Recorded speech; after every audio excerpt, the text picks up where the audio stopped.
उदाहरण 2 में सवाल है, दर्शाइए कि प्रत्येक धनात्मक समपूर्णांक 2q के रूप का होता है तथा प्रत्येक धनात्मक विषम पूर्णांक 2q प्लस 1 के रूप का होता है, जहां q कोई पूर्णांक है। ये सवाल बनाने से पहले हम कुछ बात समझ लेते हैं। जैसे मान लेते हैं हम 3 से 12 में भाग करते हैं, 3 चौका 12 कट गया पूरा पूरा। 3 से अगर 17 में भाग करते हैं, 3 पचे 15, 2 शेष आ गया। 6 से अगर 98 में भाग करते हैं तो 6 एकम 6, 3 ये 8 और 16, 6 छः 36, 2 शेष आ गया। इसी तरह से 4 से अगर 7 में भाग करते हैं तो 1 भागफल और शेषफल 3 आ रहा है। यहाँ देखिए ये भाज्य है, ये भाज्य है। भाज्य को हम a से सूचित करते हैं, भाजक को हम b से सूचित करते हैं, भागफल को q से और शेषफल को r से दर्शाते हैं। अब यहाँ देखिए कि हमेशा r पर विचार करते हैं और b पर विचार करते हैं, भाजक और शेष पर विचार करते हैं। भाजक शेष शेषफल यानी पूरा पूरा भाग लगता है तो 0 आ गया। r के मान या तो 0 आया, 0 आया, या r के मान जब पूरा पूरा नहीं कटा तो 0 से अधिक आया, 0 से अधिक आया। लेकिन b से, ये b है ना भाजक, भाजक से शेषफल हमेशा छोटा होता है। देख लीजिए यहाँ 3 है भाजक, उससे छोटा है शेषफल। यहाँ भाजक 6 है, शेषफल देखिए 2 है, छोटा है। भाजक यहाँ 4 है, शेषफल 3 है। मतलब शेषफल r हमेशा b से छोटा ही होता है, b बड़ा होता है r से। ये इस बात को ध्यान में रखेंगे। दूसरा बात हमें ध्यान में रखना है कि यूक्लिड विभाजन एल्गोरिदम में हम लोग पढ़े हुए हैं a बराबर बी क्यू प्लस आर। बस इसी को जब इसे सजाते हैं, जैसे कि मान लेते हैं कि 4 से 7 में भाग किए हैं, 3 शेषफल आया है, इसी को सजाते हैं तो a के जगह पर क्या लिखेंगे, a के जगह पर 7, 7 बराबर b के जगह पर है 4 गुना भागफल है 1 और शेषफल है 3, a बराबर बी क्यू प्लस आर, ऐसा ही लिखते हैं। तो यहाँ पर r के मान क्या है, 3 है, 3 है जो इस 4 से छोटा है, ये 4 बड़ा है। यानी कि इसको कैसे हम लिख सकते हैं, ऐसे लिख सकते हैं ना कि r से b बड़ा है, माने कि शेषफल से भाजक बड़ा है, इसको ऐसे लिख सकते हैं। अच्छा और भी क्या, तो यहाँ देखिए पूरा पूरा भाग लग गया है तो यहाँ पर r हो गया 0, यानी कि हम कह सकते हैं कि r के मान 0 के बराबर आता है, माने 0 के बराबर r है। या अगर भागफल आता है 2, 3 इस तरह के भागफल आता है, तब क्या बोलते हैं कि r जो है बड़ा है 0 से, r 0 से बड़ा है, यानी कि पूरा पूरा भाग लग जाएगा तो r का मान 0 के बराबर हो जाएगा। अगर पूरा पूरा भाग नहीं लगेगा, कुछ शेष आएगा तो 0 से बड़ा हो जाता है। तो यानी कि हम क्या देखें कि 0 से बड़ा या बराबर होता है r, तो इसको हम ऐसे लिख सकते हैं। और r से बड़ा कौन होता है, r से बड़ा होता है b, r से बड़ा b होता है। ये बात हम हमेशा याद रखेंगे कि 0 से बड़ा या बराबर r होता है और r से बड़ा b होता है। अब आइए हम सवाल को बनाते हैं। तो क्या कह रहा है, दर्शाइए कि प्रत्येक धनात्मक समपूर्णांक 2q के रूप का होता है तथा प्रत्येक धनात्मक विषम पूर्णांक 2q प्लस 1 के रूप का होता है। तो वो पूर्णांक, धनात्मक पूर्णांक पहले मान लेते हैं। माना कि a एक धनात्मक पूर्णांक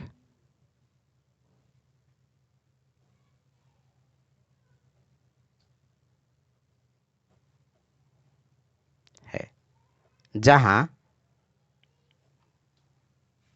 b बराबर 2। अब ये 2 क्यों, यहाँ 2q के रूप में है ना, 2q प्लस 1 लिखा हुआ है, यानी कि b के जगह पर 2 है, B Q plus R, R के जगह पर ए है और बी के जगह पर 2 है, 2 है इसीलिए 2 बैठा दिए। तो बी अगर 2 है तो भाग एल्गोरिथम क्या कहता है, यानी यूक्लिड का विभाजन एल्गोरिथम या एल्गोरिथम क्या होता है, ए बराबर बी क्यू प्लस आर, ऐसा ही होता है ना। तो इसी एल्गोरिथम से क्या हो जाएगा, ए बराबर बी के जगह पर क्या होगा, 2 क्यू प्लस आर, जहां 0 से बड़ा या बराबर होगा आर और आर से बड़ा होगा बी, क्योंकि बी हमेशा बड़ा होता है। ये भाजक, तो बी के जगह पर क्या है, 2 लिखा हुआ है, तो 2 हुआ, यानी आर से 2 बड़ा हो गया, 0 के बड़ा या बराबर आर है, हो गया। यानी कि आर का मान क्या हो सकता है, संभव क्या मान हो सकता है, यानी आर का संभव मान हो सकता है या तो 0, क्योंकि 0 के बराबर अगर होगा पूरा पूरा लग जाएगा तो 0 होगा, या 0 से बड़ा और क्या होगा 1, 1 से बड़ा तो 2 होता है, जो 2 बड़ा है, यानी कि या तो 0 होगा या फिर 1 होगा। आर के मान पूर्णांक संख्या में या तो 0 या फिर 1 होगा। चलिए अब इसको बढ़ाते हैं। यदि हम आर को लेते हैं 0, आर का मान 0 लेते हैं, तो ए बराबर, ए क्या, वो धनात्मक पूर्णांक जो हम लोग माने हुए हैं धनात्मक पूर्णांक, वो ए बराबर 2q प्लस आर के जगह पर बैठेगा 0, यानी 2q में 0 जोड़ेंगे तो 2q आएगा। यदि हम आर का मान लेते हैं 1, तो ए बराबर क्या होगा, ए बराबर 2q प्लस आर के जगह पे 1 बैठाएंगे, 1, 2q प्लस 1। अब आइए इस पर विचार करते हैं।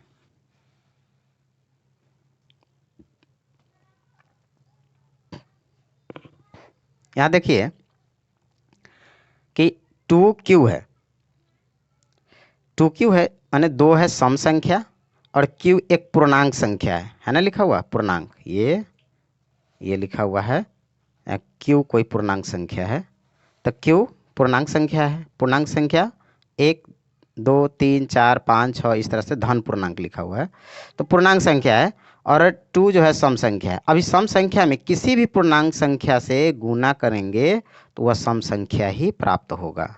जैसे देखते हैं, मान लेते हैं ये 2q है ना, 2q, तो q के जगह पर तो कुछ भी बैठा सकते हैं ना, पूर्णांक है तो पूर्णांक संख्या कोई भी पूर्णांक संख्या बैठा सकते हैं। तो मान लेते हैं कि 1 बैठाते हैं, तो 2 एकम 2, अगर हम q के जगह पर 2 बैठाते हैं तो 2 दूना 4, अगर q के जगह पर हम 3 बैठाते हैं तो 2 तिया 6, अगर 2 के जगह पर हम 7 बैठाते हैं तो 2 सते 14।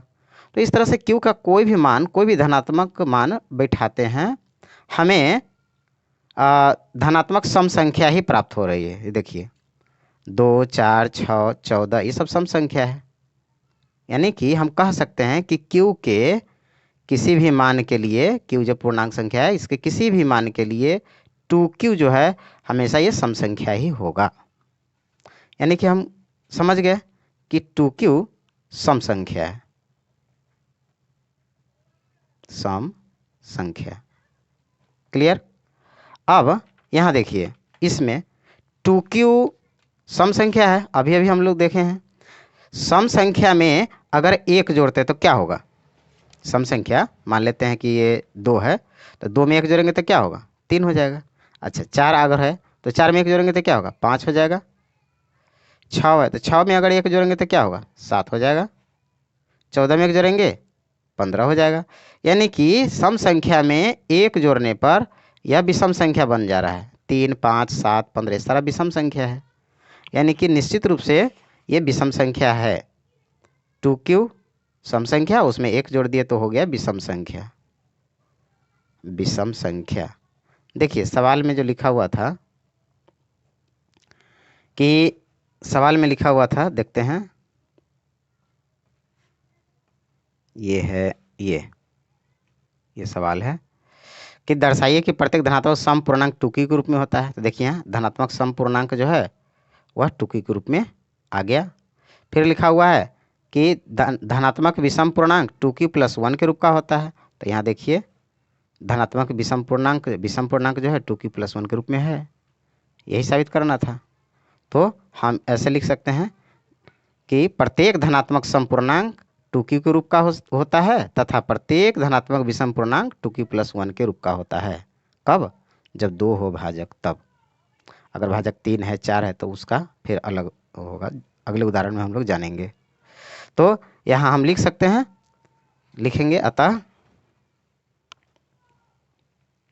अतः प्रत्येक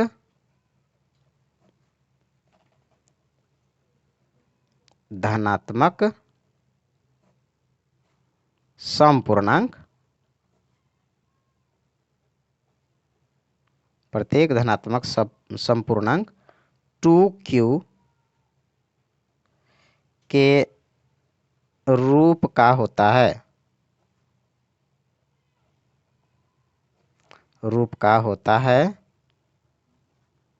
तथा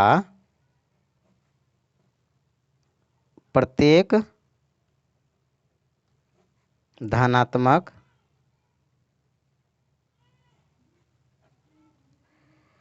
विषम पूर्णांक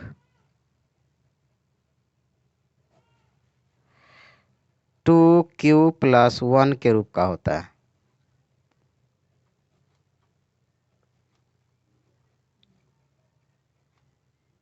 देखिए बिल्कुल वैसा ही लिखे जैसा सवाल में पूछा है। सवाल में देखिए, सवाल में दर्शाइए कि प्रत्येक धनात्मक समपूर्णांक 2q के रूप का होता है तथा प्रत्येक धनात्मक विषम पूर्णांक 2q + 1 के रूप का होता है, जहाँ q कोई पूर्णांक। तो हम यहाँ छोड़ दिए हैं, ये प्रत्येक धनात्मक ये लिख दिए, दर्शाइए की हटा दिए, उसके बाद जितना है बस जैसे पूछा है जिस भाषा में उसी भाषा में हम जवाब भी लिख दिए हैं। तो इस तरह से आप भी लिख सकते हैं, स्पष्ट कर सकते हैं।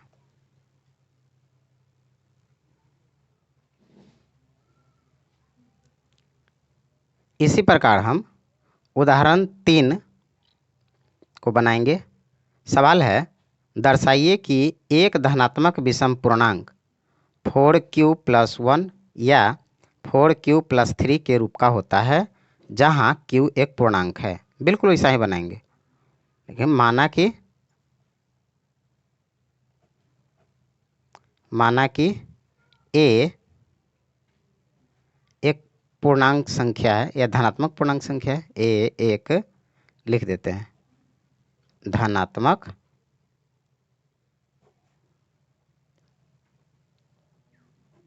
पूर्णांक संख्या है, जहाँ b बराबर यहाँ क्या लिखिएगा, उसमें तो 2 लिखा हुआ था, इसमें 4 लिखा हुआ है, 4q + 1 4q + 3, तो 4 लिख देते हैं, 4 b 4। तो विभाजन एल्गोरिथम या भाग एल्गोरिथम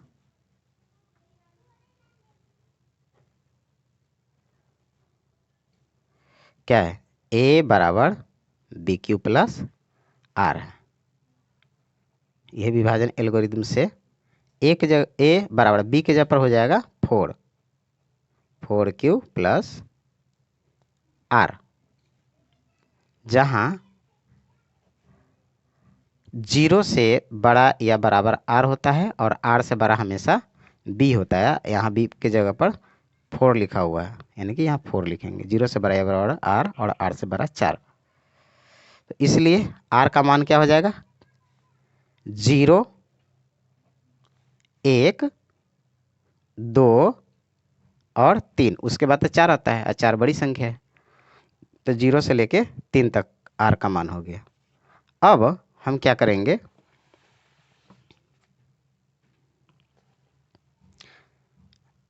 यदि r को लेते हैं, r का मान 0 लेते हैं, r का मान 0 लेते हैं, तो a क्या होगा, a होगा 4q + r के जगह पर 0, यानी 4q में 0 जोड़ेंगे तो 4q होगा। यदि r का मान 1 लेते हैं, 1 है ना, 1 लेते हैं, तो a बराबर हो जाएगा 4q + 1। यदि r का मान 2 लेते हैं, तो a बराबर हो जाएगा 4q + 2। यदि r का मान 3 लेते हैं, तो a हो जाएगा 4q + 3। अब हमें दिखाना है, दर्शाइए कि एक धनात्मक विषम पूर्णांक 4q के रूप का होता है। यानी विषम पूर्णांक ही खाली इसमें बोल रहा है, विषम पूर्णांक। तो विषम पूर्णांक बोला है, विषम पूर्णांक दिखाना है। यहाँ पे क्या है, चार, चार तो सम है। हम देखे थे ना पिछले बार कि दो सम था, तो उसके क्यू के किसी भी मान से मल्टीप्लाई किए तो वो सम संख्या ही प्राप्त हुआ। इसी तरह से चार भी तो सम संख्या है, यानी कि ये भी सम संख्या से किसी भी पूर्णांक में मल्टीप्लाई करेंगे तो वो सम संख्या ही प्राप्त होगा। यानी कि 4q एक सम संख्या हुआ, सम संख्या।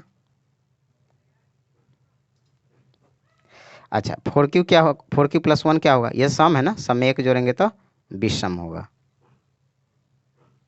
विषम संख्या प्राप्त होगा। हम लोग उदाहरण संख्या 2 में समझे थे इसे।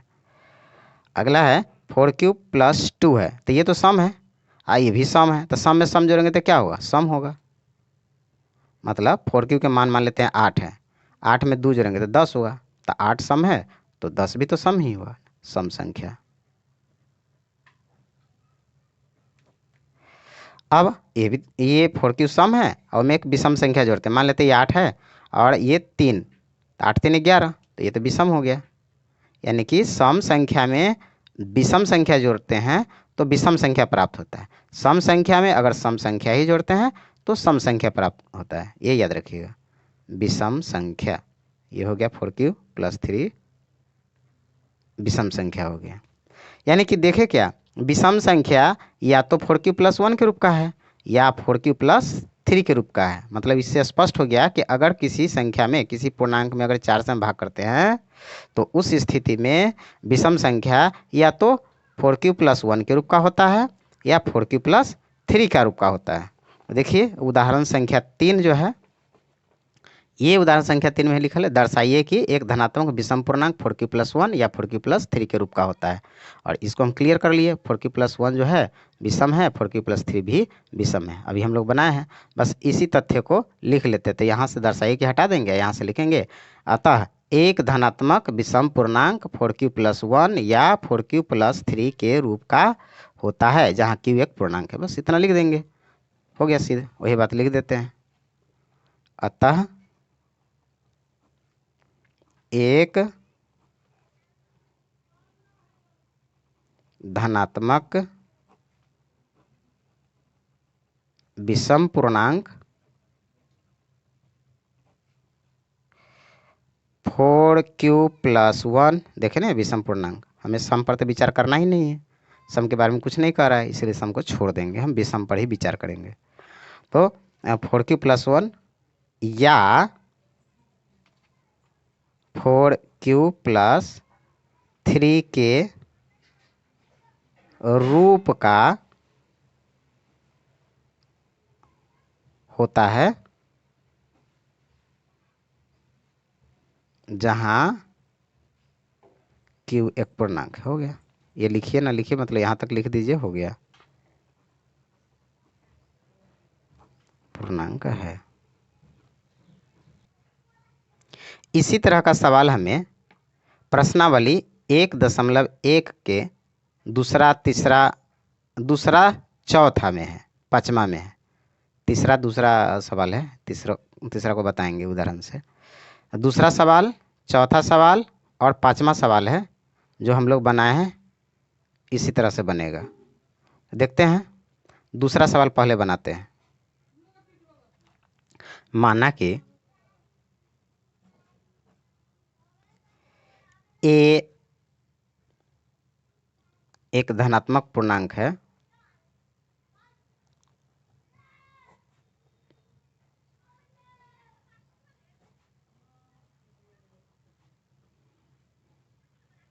जहां b बराबर, अब इसमें b 6 लिखा हुआ है, देखिए b के जगह पर 6 है तो 6 लिखेंगे, b बराबर 6 है। तो यूक्लिड विभाजन एल्गोरिथ्म a बराबर BQ प्लस R से क्या होगा, a बराबर b के जगह पर क्या लिखेंगे 6 प्लस आर, जहां आर कितना होगा, आर हमेशा जानते हैं कि 0 के या तो बराबर होता है या 0 से बड़ा होता है, लेकिन भाजक से छोटा होता है, b से छोटा होता है, 6 से छोटा होगा। तो इसलिए आर के संभव मान कौन कौन सा हो जाएगा, 0 से स्टार्ट होगा 5 तक होगा, क्योंकि तो 6 तो बड़ी संख्या है। 0, 1, 2, 3, 4 और 5 होगा। यदि आर का मान हम 0 लेते हैं तो a क्या हो जाएगा, a का मान हो जाएगा 6q प्लस आर का मान 0, यानी कि 6q। आगे बढ़ते हैं, यदि आर का मान लेते हैं 1 तो a बराबर हो गया 6q प्लस 1। यदि आर का मान 2 लेते हैं तो a बराबर हो गया 6q प्लस 2, जहाँ आर है आर के जगह पर बिठाते जा रहे हैं, आर के पर 0, 1, 2 बिठाते जा रहे हैं और जैसा है वैसा ही लिखते जा रहे हैं। अब आर के मान लेते हैं 3, तो a बराबर हो जाएगा 6q प्लस 3, 5 तक है 5 तक लेते हैं। यदि आर का मान 4 तो a बराबर हो जाएगा 6q प्लस 4। यदि आर का मान लेते हैं 5 तो a बराबर हो जाएगा 6q प्लस 5। हो गया, यानी कि हम लोग आर के अलग अलग मान बैठा करके जो भी संभव मान है बैठाने पर कौन कौन सी संख्या हमें प्राप्त हो सकती है वो ज्ञात कर लिए हैं। अब सवाल में क्या बोल रहा है कि प्रत्येक दर्शाइए कि कोई भी धनात्मक विषम पूर्णांक 6q प्लस 1 या 6q प्लस 3 या 6q प्लस 5 के रूप का होता है। विषम पूर्णांक, देखते हैं हम लोगों का भी विषम पूर्णांक इस रूप में आया है या ना आया है। चलिए विचार करते हैं। यहाँ 6 देखिए, 6 क्या है, सम संख्या है। तो सम संख्या में q के कोई भी मान से, चाहे वो सम हो या विषम हो, कोई भी मान हो, उससे अगर इस सम संख्या में मल्टीप्लाई करेंगे, गुना करेंगे तो सम संख्या ही आएगा। हम लोग जानते हैं सम संख्या। 6q सम संख्या है और इसमें 1 जोड़ेंगे यानी विषम संख्या जोड़ेंगे तो सम संख्या और विषम संख्या मिलके विषम संख्या ही बनाएगा, विषम संख्या। यदि सम संख्या में सम संख्या जोड़ेंगे तो क्या होगा, सम संख्या होगा। इसी तरह से सम संख्या और विषम संख्या विषम संख्या होगा। सम संख्या सम संख्या सम संख्या होगा। फिर सम संख्या और विषम संख्या विषम संख्या होगा। अब हमें सम संख्या पर तो विचार करना नहीं है, विषम संख्या के बारे में ही पूछा जा रहा है कि कोई भी धनात्मक विषम पूर्णांक इसके रूप का होता है, तो यही चीज लिख देंगे। अतः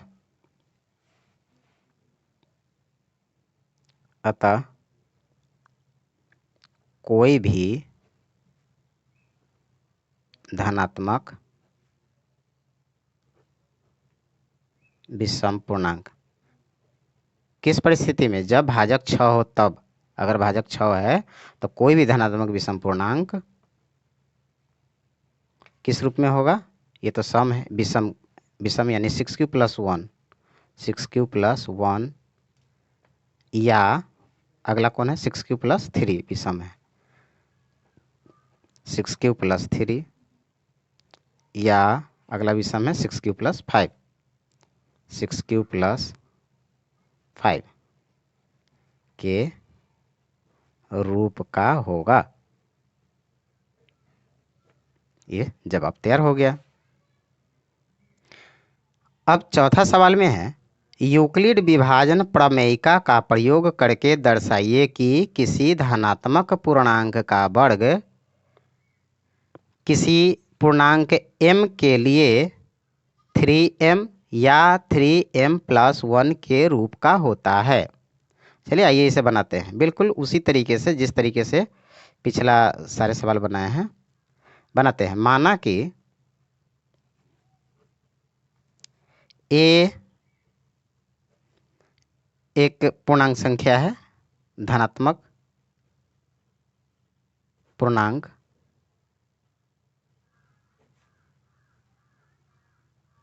संख्या है जहां b का मान 3 लेते हैं। जहां b बराबर 3 तो भाग एल्गोरिदम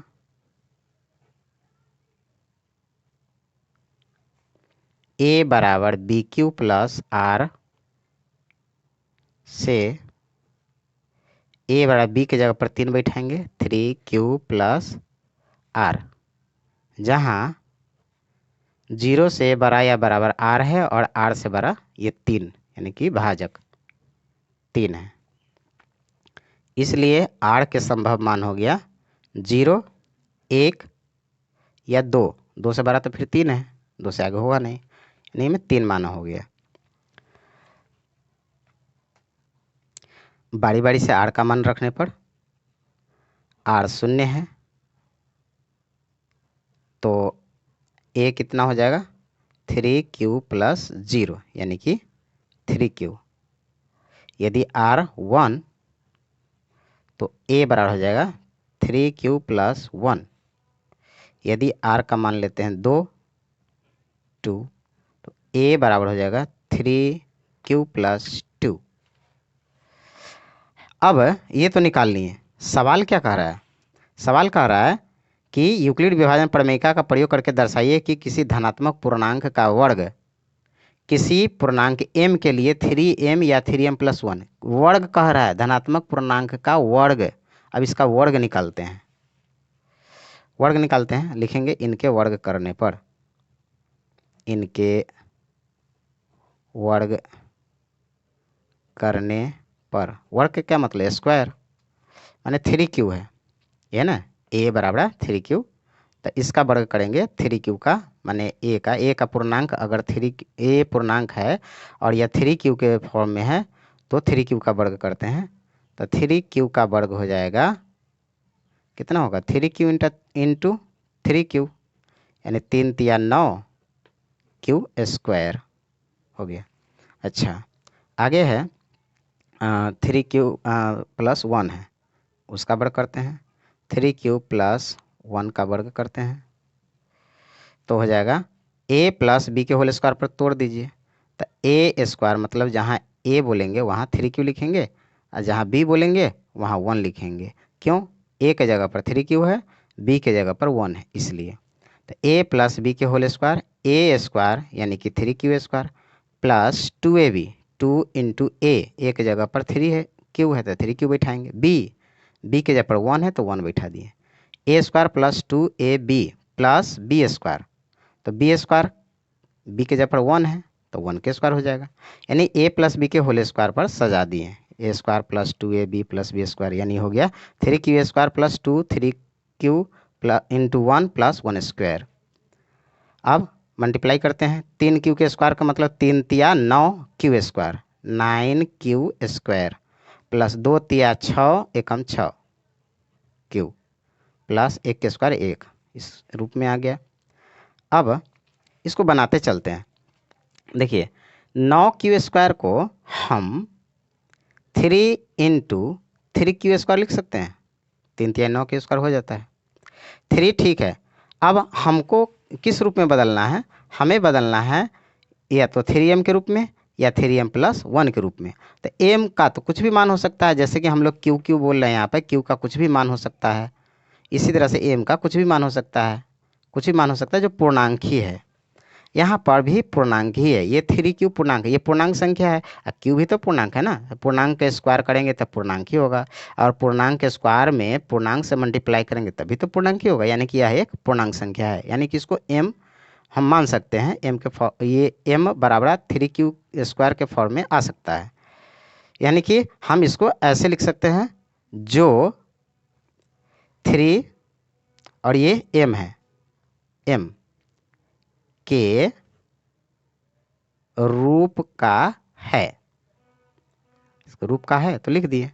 अब इस पर विचार करते हैं, ये दूसरा का जो निकाले हैं ना उस पर विचार करते हैं।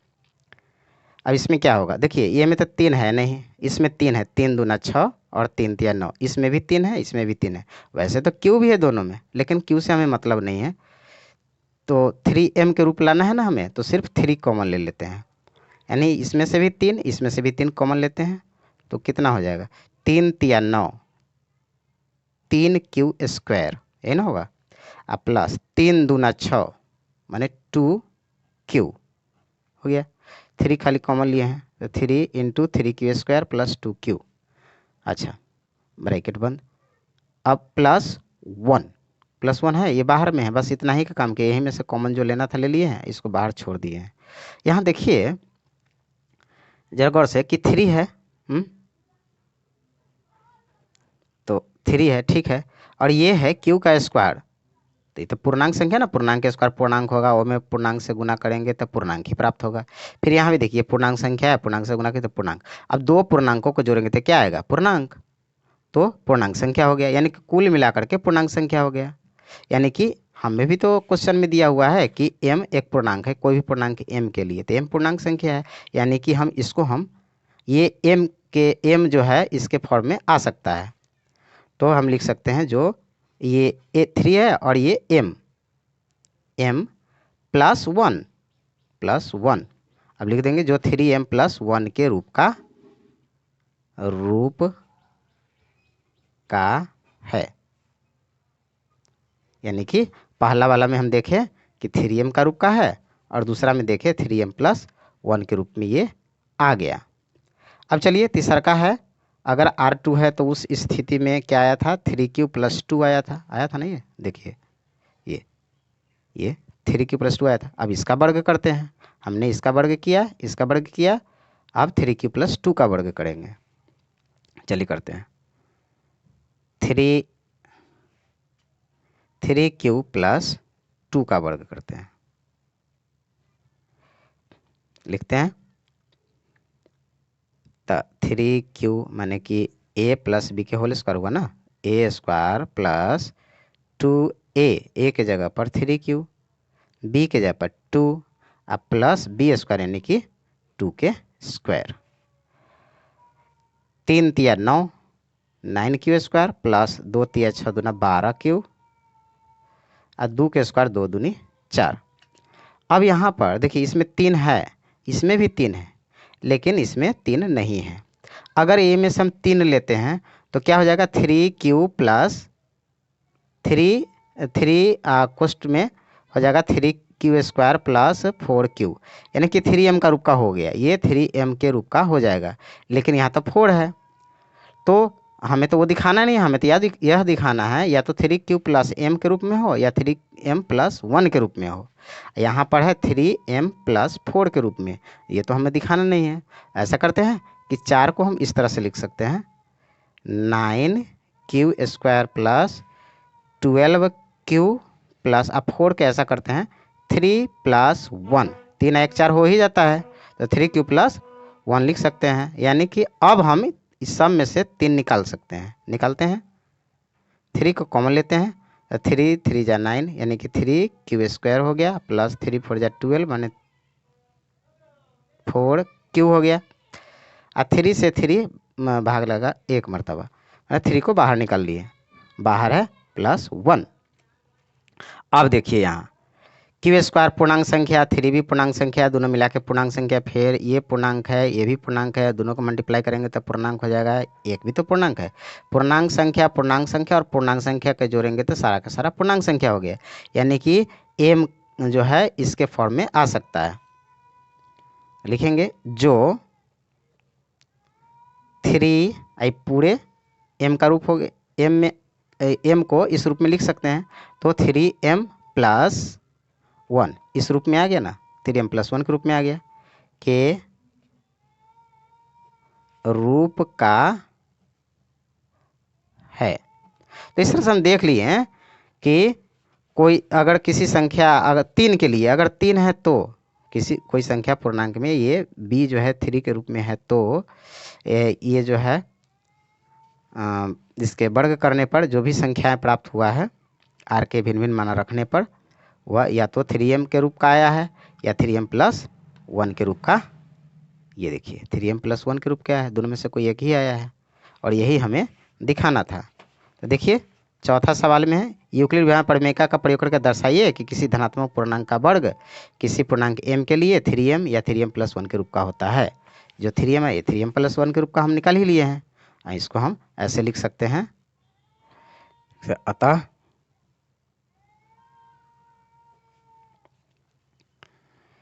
किसी धनात्मक पूर्णांक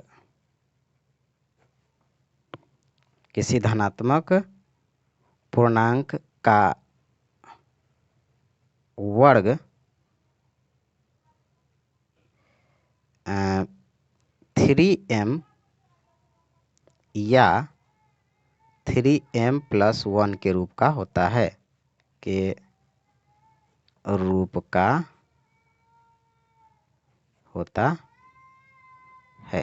हो गया, जहां m पूर्णांक संख्या।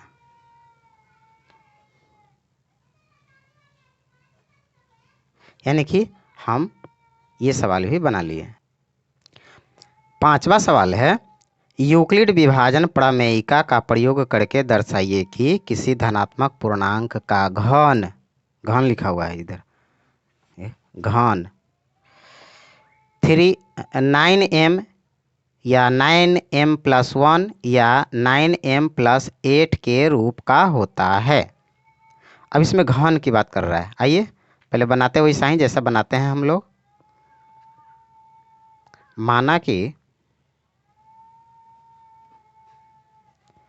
a एक धनात्मक पूर्णांक है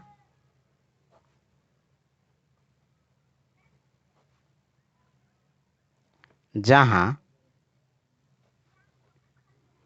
b बराबर, यहाँ तो 9 लिखा हुआ है।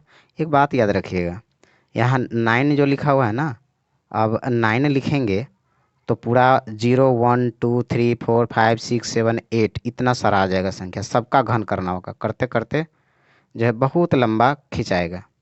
इसलिए इसे 9 का वर्गमूल होता है 3, 9 का 3 होता है, तो हम 3 ही मान लेते हैं, वो 9 के फॉर्म में आ जाएगा। तो यहाँ 3 मानते हैं। ऐसे 9 मानेंगे तब भी गलती नहीं होगा। 9 लिखेंगे तो वही है कि 9 बार 0 1 2 3 4 5 6 7 8 तक 9 बार 9 आता है। r का मान 9 को संभव मान हो जाएगा। यानी कि 0 बैठाएंगे, फिर 1 बैठाएंगे, 2 बैठाएंगे, 3 बैठाएंगे, 8 तक बैठाते बैठाते 3 पृष्ठ खींचा जाएगा। इसलिए बोले हैं कि वो 9 ना मान करके 3 ही मानते हैं कि कमे में ये बन जाएगा हिसाब। तो हम 3 मानते हैं। चलिए 3 मानते हैं। तो b बड़ा हो गया 3। तो भाग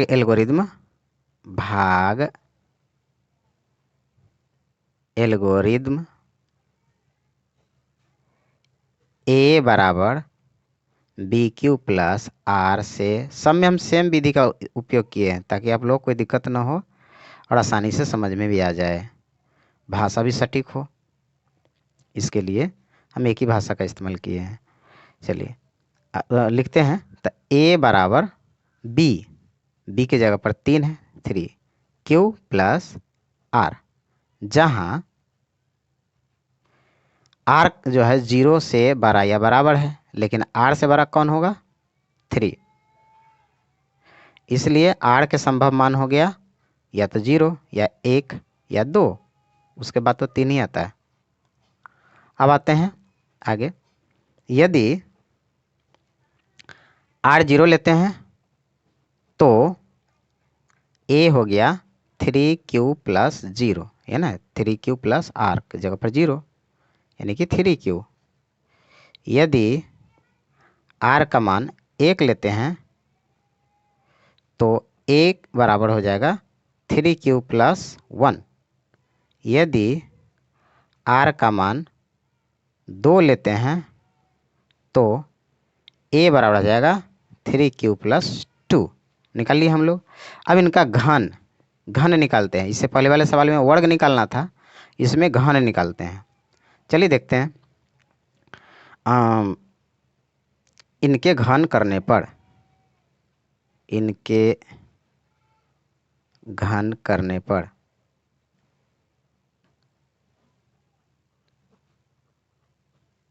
घन करते हैं तो 3q का घन यानी क्यूब और 3q इंटू 3q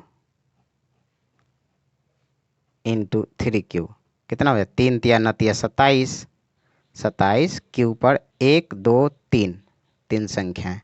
अब इसको हम इस तरह से लिख सकते हैं। सवाल में है ना 9m या 9m+1 या 9m+8 के रूप में हमको बदलना है, तो इसलिए हम इसको 9 के फॉर्म में लाएंगे। कैसे लिख सकते हैं 27 को? हम 27 को लिख सकते हैं 9 गुना 3q लिख सकते हैं।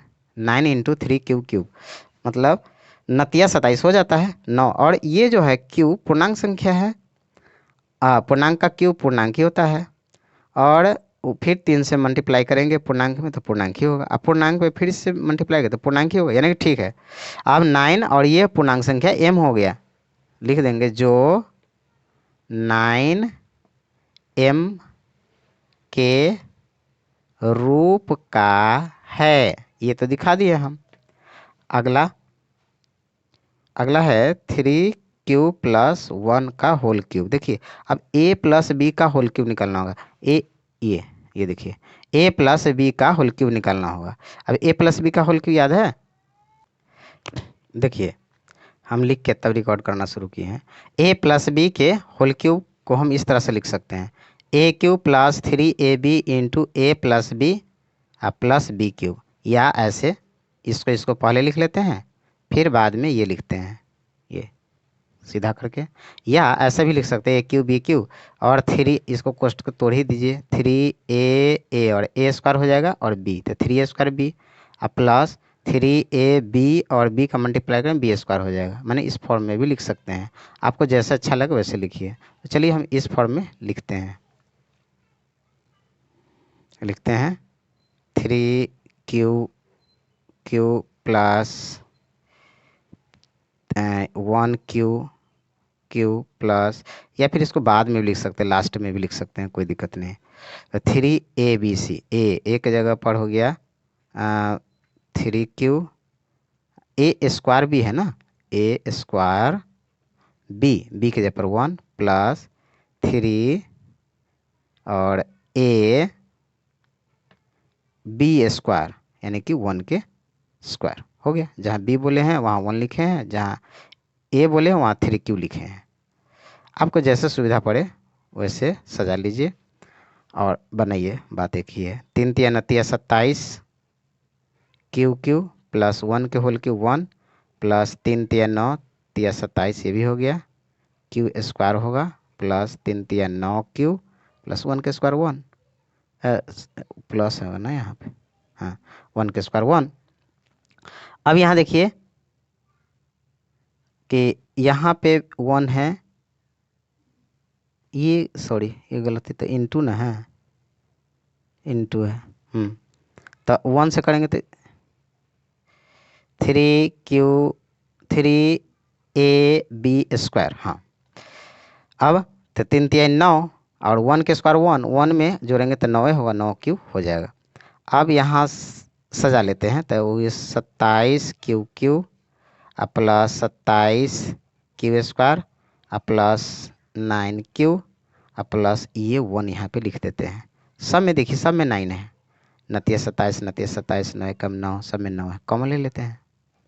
9 तिया 27 q फिर 3q² 9 निकलेगा तो सीधा q होगा प्लस 1। अब देखिए पूर्णांक संख्या सभी पूर्णांक संख्या को जोड़ेंगे तो एक पूर्णांक संख्या प्राप्त होगा, यानी कि 9m का रूप का हुआ। लिख देंगे जो 9m + 1 के रूप का है। हो गया। तो यहाँ देखिए संख्या हमको निकालना था या तो 9m के रूप या 9m + 1 के रूप या 9n + 8 के रूप का, यानी कि 9m और 9m 1 के रूप का प्रूव हो गया ये। अब तीसरा जो है r का मान 2 लेकर के जो हम लोग निकाले थे 3q + 2, अब इसको भी इसी तरह से जैसे इसको निकाले हैं ना, इसी तरह से निकालते हैं। वीडियो लंबा हो जाएगा, पहले बना लेते हैं, बना करके फिर हम आपको बताते हैं। लीजिए हम बना दिए, ये है। अब हम तो समझ गए, यहाँ तक तो जान ही गए हुए हैं। 3q + 3 के होल क्यूब कर लिए हैं। आगे 3q + 2 के होल क्यूब निकाले हैं। वैसा ही a + b के whole cube, aq + 3ab × a + b + bq, ये वैसा ही है सूत्र जैसा कि हम लोग ये पहले वाला जो लिखे हैं ऐसे भी बैठा सकते हैं। हम दो तरह से बनाए, ये इससे पहले वाला जो है ऐसे बनाए हैं इस सूत्र से, और इसी का ये ब्रैकेट में जो है ये इससे हम बनाए aq + bq + ऐसे, या aq + मैं 1 2 3 में से कोई भी बैठा करके मान हम निकाल लेंगे। निकाल लिए। 3 × 3 = 27 ऐसे करके ये 3 × 9 = 18 क्यू ये लिख दिए हैं। फिर 2 × 4 = 8 करके लिख दिए हैं। और अब जो है जस के तस लिख दिए हैं। 18 × 3 = 54 ऐसा करके तोड़ दिए हैं, ब्रैकेट हटा दिए हैं। अब जो है इसमें देखिए 9 में 36 में 9 है, 54 में 9 है, 9 × 6 = 54, 9 × 6 = 36, 9 × 3 = 27, सब में 9 है। 9 को कॉमन ले लिए, 9 को कॉमन ले लिए हैं। कॉमन लेने के बाद हमें ये प्राप्त हो गया, +8 बाहर है, यानी कि 9 और ये m पूर्णांक संख्या 9m का रूप का हो गया।